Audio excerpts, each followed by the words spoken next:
when we are talking about the deadlift, one of the things that I like to talk about is how we have two fundamental lower body movement patterns.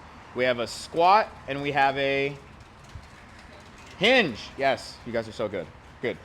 A deadlift is a hinge, and this does matter, and everybody in here does this pretty well, but we see people set up for a deadlift, and they are setting up in a squat pattern.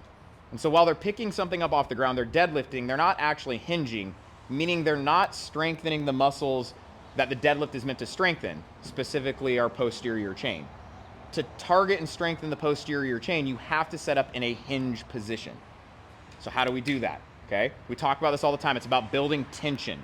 Your setup is about building tension in the muscles we want to engage and use in the deadlift. That is the whole purpose of the setup, okay?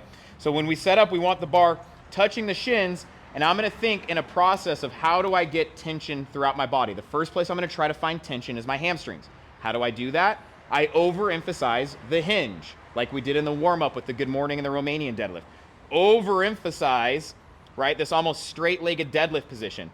I feel tension in my hamstrings. They're like rubber bands. They're being stretched. The more stretched they are, the more potential energy to snap and contract. Okay, there's my tension. Now, obviously, I cannot grab the bar. To find tension in my glutes, I'm gonna sink my hips down while keeping my shins vertical. So now I've taken that tension from my hamstrings and also moved it into my glutes. I can grab the bar. Last place I need to build tension is through my core. We talk about this all the time. The way we build tension in the core is by taking that big breath in and puffing the belly out.